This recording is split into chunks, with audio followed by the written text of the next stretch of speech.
ETV YouTube ఛానల్స్లో మీ వ్యాపార ప్రకటనల కోసం ఈ నంబర్కి కాల్ చేయండి.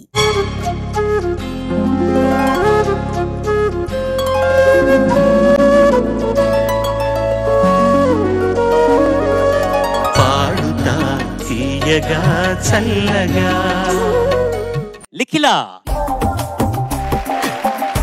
అందరికీ నమస్కారం. నేను ఇప్పుడు పాడబోయే పాట సోగ్గాడే చిన్ని నాయన. చిత్రం ఆస్తిపరులు. రాసిన వారు కొసరాజు గారు, పాడిన వారు సుశీలమ్మ గారు, మ్యూజిక్ కంపోజ్ చేసిన వారు కేవి మహాదేవన్ గారు. All the best. Thank you sir.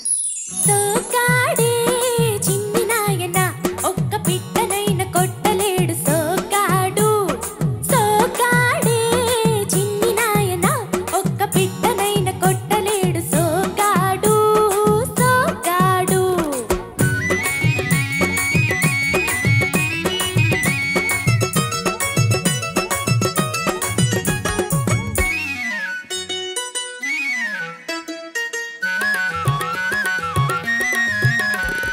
కత్తెతో పాకెత్తుకొని కట్ట మీద నడుస్తోండి కాలు జారి పడ్డాడు సోగ్గాడు. కత్తెతో పాకెత్తుకొని కట్ట మీద నడుస్తుంటే కాలు జారి పడ్డాడు సోగ్గాడు. పగటి వేషగాడల్లే పల్లెటూళ్ళ తిరుగుతుంటే కుక్క పిల్ల కవ్వంది, పడుసు పిల్ల పక్కువంది. సోగ్గాడే చిన్ని నాయన ఒక్క పిట్టనైన కొట్టలేడు సోగ్గాడు. సోగ్గాడు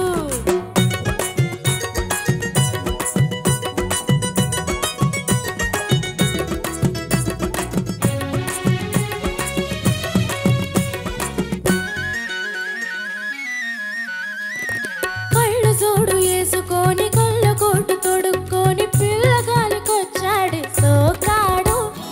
కళ్ళ జోడు వేసుకొని కళ్ళ కోటు తొడుక్కొని పిల్లగాలికొచ్చాడు సోగ్గాడు. చిట్టి వలస వాగు కాడ పిట్ట తుర్రుమంటేను, చిట్టి వలస వాగు కాడ పిట్ట తుర్రుమంటేను పికమొగమేశాడు సుకలింక చూశాడు.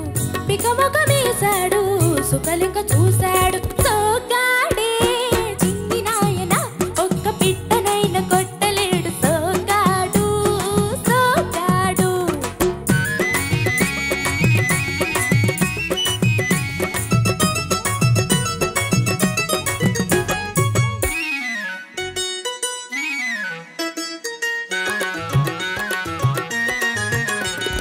మూతి మీసం కొరుక్కొని బోసి మొహం పెట్టుకొని ఆట కోసం వచ్చాడు సోగ్గాడు. మూతి మీసం కొరుక్కొని బోసి మొహం పెట్టుకొని ఆట కోసం వచ్చాడు సోగ్గాడు. పుల్లి దొర వచ్చనని కుక్క పిల్ల ఎక్కిరిస్తే ఎర్రి మొహం వేశాడు. బెర్రి బెర్రి చూశాడు. సోగ్గాడే చిన్ని నాయన ఒక్క పిట్టనైన కొట్టలేడు సోగ్గాడు. సోగ్గాడే చిన్ని నాయన ఒక్క పిట్టనైన కొట్టలేడు సోగ్గాడు. సోగ్గాడు judges over to you. Likhila, నమస్తే సార్. నమస్తే. బాగా సాధన చేసావు పాట ఎక్కువ? Yes sir. మామూలుగానే పాడావా? అన్ని మిగతా పాటలు మిగతా చేశా. పాటలు ఎస్ సార్. కానీ ఒక జానపద శైలి గీతం ఎలా పాడాలో సంపూర్ణంగా అర్థం చెప్పావు నువ్వు ఈరోజు. Thank you sir. గేయం పాడేప్పుడు కొంచెం మొహమాటం ఉండకుండా, భేషజం లేకుండా, హద్దుల్లో ఉంటూనే ఆ ముసుగు తీసే తత్వం ఉంటుంది జానపద గీతాల్లో. భావంలో కానీ, భాషలో కానీ, స్వరాల్లో కానీ ఆ ముసుగు తీసే తత్వం ఉండి కొంచెం దూసుకెళ్లే తత్వం ఉంటుంది ఆ పాట. అట్లాగే 100కి 100 పాళ్ళు న్యాయం చేసావు పాటకి. చాలా బాగా పాడావు. Thank you sir. ఒక పాయింట్లో చంద్రబోస్ గారితో ఏకీభవిస్తాను నేను. అంటే ఇన్హిబిషన్స్ ఏమీ లేకుండా పాడావు. జానపద గీతాలు అంటే అదే, ఇక్కడ ఏది ఉందో అదే, అంతే ట్రాన్స్పరెంట్ గా ఉండటమే జానపదం అర్థం. చాలా మంచి పాట ఎంపిక చేసుకున్నావు. జానపదం ఎలా పాడాలో అలా పాడావు అన్న గొప్ప కాంప్లిమెంట్ చంద్రబోస్ గారి నుంచి పొందావు. సేమ్ టైం నాన్న, నీ వాయిస్ ఎలా అంటే చాలా ఫ్రజైల్ గా ఉంటుంది. చాలా సుత్తిమెత్తని గొంతు నీది, అందంగా ఉంటుంది. అప్పుడప్పుడు డేంజర్ లోకి నెట్టేసే ప్రమాదం కూడా ఉంది. కాబట్టి పాడేటప్పుడు 1కి 4 సార్లు నువ్వు పరిశీలించుకొని అసలు లాస్ట్ రౌండ్ అసలు ఇట్లా ఉంది నీ గొంతు, ఇంత పవర్ఫుల్గా ఉంది. సో జానపదం అనగానే జనరలీ నీ వాయిస్ కల్చర్కి తగ్గట్టుగా ఉండేలాగానే ఉందా నువ్వు పాడుతున్నప్పుడు? 1-2 సార్లు చూసుకొని ఇంకోసారి ఎప్పుడన్నా ఈసారి రౌండ్స్లో పాడేటప్పుడు ఎప్పుడన్నా ఇలాంటి అవకాశం వస్తాయి. Okay ma'am.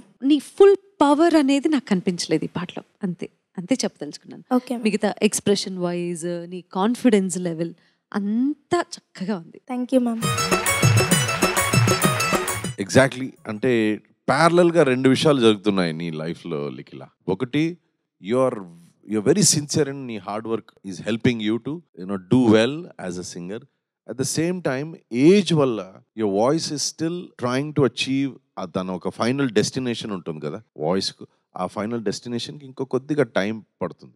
ఫోకస్ చేసి సునీత గారు చెప్పినట్టు how do you build your voice అనేది ఒక ఆస్పెక్ట్ అయితే, ఇంకో ఆస్పెక్ట్ యాజ్ అ సింగర్ నీకు మంచి క్యారెక్టర్ ఉంది. బోస్ గారు చెప్పినట్టు you are able to bring out the spirit of the song. ఆ spirit you are able to do it. అది చాలా గొప్ప క్వాలిటీ. రెండింటిని బాగా మేనేజ్ చేసుకుని వెళ్తే ఒక 2 years you have to hold yourself. ఎక్సైట్మెంట్ని ఒక 2 years కంట్రోల్ చేసుకుంటే you will be a fabulous singer. Thank you sir. Thank you నాన్న. Thank you sir.